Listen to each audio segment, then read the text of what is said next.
So once you have found out the risk, okay, now all that remains is you now should report and document your findings. And how do you do that? You create something called a risk register. What is a risk register? Risk register is basically a catalog of all your risks and how do you follow them up. How do you reduce them? What kind of safeguards? What is the residual risk? Everything which we discussed right now, you map it either on an Excel sheet or on a RMM tool, risk management and monitoring tool. Anyone, any tool which you are aware of, risk monitoring management tool? CSAT? Yeah. Archer, right? ServiceNow, right? So these days, all ERP packages come with enterprise risk management modules also inside their ERP packages. At least ServiceNow has, SAP has, and Archer is definitely a uh, uh, complete GRC toolset which has a risk management module. Okay. Now, once you have the risk in front of you, you have you've created the reporting. Now all that remains is operate, and whenever something is now ready, you operate it and you maintain it and you improve it continuously. You need to improve it continuously. Okay. So that's how the risk of the organization is managed. This is a very, very important concept, guys. I'm telling you, most of the CISOs also do not know this. Okay. I've met thousands of CISOs. They keep it to the GRC teams. GRC teams are lost what needs to be done. But this is actually what you need to do as a GRC professional. Okay. You have to convert this entire theory into a practical process inside your ERP or a plain simple Excel sheet. If your organization is small, you do not require a GRC tool. You can do it on Excel sheet. You can do it on a Word file. Creating process, implementing process, following it up is not a great task. Okay? But organizations which are digital first can do it on risk management platforms, right? Now, one of the most important part, once you have done this, okay, you have implemented controls, there was risk, you tried to reduce the risk, you implemented controls, okay, you implemented controls, you are continuously monitoring them, but controls have a habit of going out of life. There will be end of life or end of support, right? Always keep a check on whether the control is going to meet end of life or end of support life. How do you do that? By security control assessment. Security control assessment. You need to continuously carry out a security control assessment of your controls to see that they are updated, they are relevant, and they are not going to end of life or end of support. What is end of life? End of life means the manufacturer has said, I am not going to make it any further. End of support means the manufacturer is said that he will end the software support or certain services which he is not going to make it. In such cases, there are third-party vendors who come and say that we will support it for next 2 years. Like Windows 7. There are still organizations which are supporting Windows 7. There are third-party companies which are still providing patches and updates to Windows 7. Okay.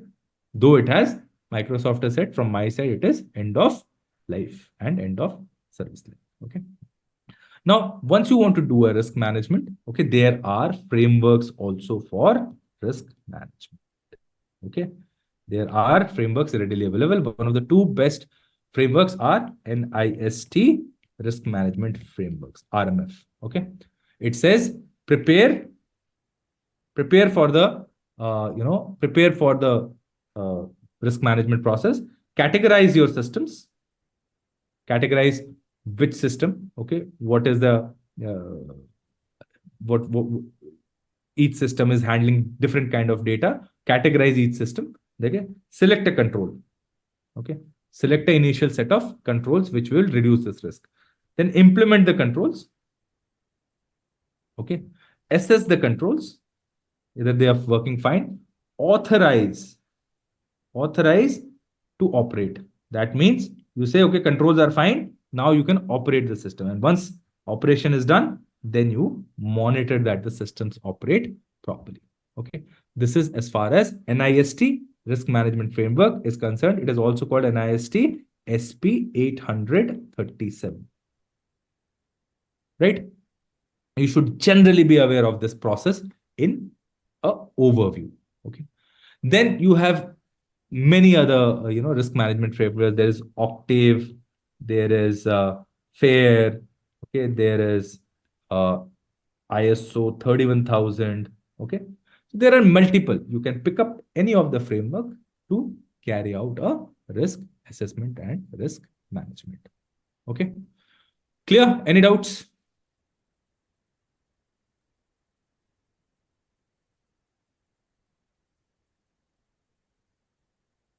Okay. Which tool do you recommend for risk assessment or risk management? Like, I don't recommend any tool. I will recommend Excel sheet. First, you do it on an Excel sheet and then move to Archer maybe or ServiceNow. Because unless you do it manually, right? You have to create a process for risk assessment. Then only you can put it on a ERP system. ERP system is of no use if you do not have a process defined, right? But at times there are Octave is a good risk assessment framework. You can use Octave. NIST is very complicated. It is meant for federal agencies of US. Best is ISO 31000. Okay, if you don't have a regulatory requirement, the best standards to follow is ISO 31000. Okay, right. And now finally we come to that ultimately who are the which is the weakest link in your organization. Who is the weakest link? The humans. Okay, and the humans can be socially engineered. Okay, what are the different kind of social engineering techniques? Okay, let's discuss one by one. Okay, so that what is social engineering? Social engineering is basically engineering your social profile from available information, and there are techniques by which you try to engineer someone socially. Somebody might show authority. Someone say, okay, I am police calling, you are supposed to come to the police station. Okay, you have a fine of 50,000 rupees on your head. So you get scared. Well, I don't want to come to police station. Okay, we'll do it online. Okay, so you go online. There's some guy sitting with a uniform. He's trying to show you authority, and you get scared, and then say, "This is the digital arrest procedure. You have now been arrested digitally." Somebody got this. A senior CEO of a company got social engineered this way, and he paid 50,000 rupees. Can you imagine that? digital police. They said, you are under digital arrest. You cannot go out in front of the camera now. We are coming in 15 minutes. If you want, you can get a digital bail, 50,000 rupees. He transferred 50,000 rupees. Can you imagine? Authority, right? You get scared. Somebody showing authority. Then you can intimidate. How can you intimidate? You say, I'm the CEO. I have seen this. Hi, Nikhil. And what they do on the WhatsApp, they put the name of the CEO. Now, you don't check the number on WhatsApp. So there's this young boy. The CEO is messaging. He's got a message. Ki, Hi, I'm in a meeting. Can you just help me out? I'm not able to contact anyone. And there's a young boy, and he says, I want you to, just transfer 30,000 rupees to this uh, vendor of ours in Calcutta. Can you imagine that boy, young boy, transferred? He got scared. He saw the name of the CEO and his photograph, and he transferred. Okay. After some time, he said, "Oh, we are also supposed to do 20,000." Then that young boy didn't have the money, 20,000 more. So he went to his father, and his dad said, "No, I cannot give you any money." Okay. And then he called up the CEO. That, sir, I'm not, I never called you. I never messaged you. He said, but I got a message. So he got basically intimidated by the CEO. Then there could be consensus. I can, pull you into some kind of a take you to consensus of a good cause. This kid needs some kind of a charity. Okay, and you go into consensus and do some kind of a put a money, and then you realize that you got socially engineered. You can create a scarcity, right? This is a unique pen. This was the pen of Duke the Fourth or something, and you create do social engineering. Then you can have familiarity. Hey, hi, I'm friend of that. Those. So you can give familiarity. You can gain trust. You do something good. People will say, "Sir, I'm transferring $100 right now." Okay. So you see, we are genuine, and now you transfer 50,000 back. Okay, I've seen that, and people get robbed. Okay, you can create urgency. You can create urgency with the name of, now you look at AI spoofing happening now. So imagine somebody's kid, AI enabled kid, some AI call comes and say, "Mama, I'm trapped. Can you send 50,000 rupees here?" You'll do it. You'll immediately do it, right? So generally, social engineering is done to elicit information. I'm trying to get some information. Now, the easiest way to hack is if I can get your username, password, and OTP. I don't need to go anywhere else, right? So that is what is called social engineering. There are many kinds of social engineering techniques, right? And uh, first thing that uh, you know uh, hackers do, okay, once they are sending your email, they prepend. Okay, they prepend a name. Okay, so you do not check the complete email address. You just see the first name. Okay, this has come from XYZ. You don't check the complete domain name, XYZ at the rate some.com. You just see the first name. That technique is called prepending. But there is a way in which you can do this. You can have spam controls. These are called X-spam categories. By implementing X-spam controls, such spams will not come to your mailbox. Then phishing is the classical technique. Phishing is wherein you are sending an email and you are trying to get someone to click onto a link. Okay. Then you have something called spear phishing. What is spear phishing? It is a targeted phishing. You do not send mail across the world.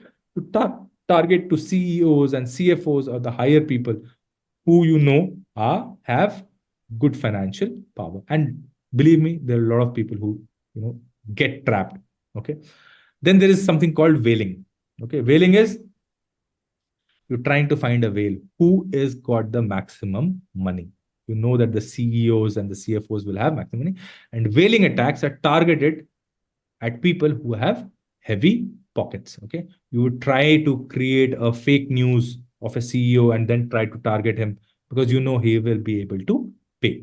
Okay, then you have SMS attacks called smishing. Okay, you send a URL, a malicious URL through SMS.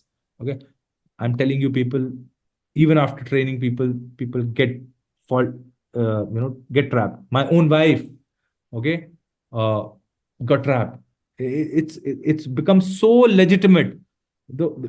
She was activating her debit card, and I knew that there was an insider from the SBI's call center, which is outsourced call center, because the moment she wanted to active, she gave a call to this uh, call center as to how to activate the debit card. She got a URL link from SBI saying that your SBI account will get locked. Please log in right now, and send. There was a phishing link. The moment you create, there is a beautiful uh, uh, SBI website. Just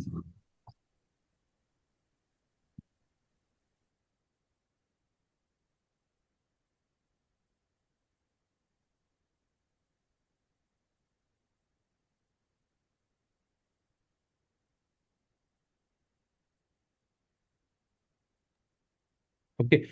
So that is called smishing. Okay. Then you have wishing, wherein I can fish you using a voice call. I'll call you over WhatsApp calls. It's very common these days. Somebody calling from voice, sir, would you like to take a job? The daily salary is 3,000 rupees. Okay, that's wishing. Then you have spams. Spams are unwanted emails which are thrown at mass, basically trying to make you click on some links or deliver a malware on your endpoint, right?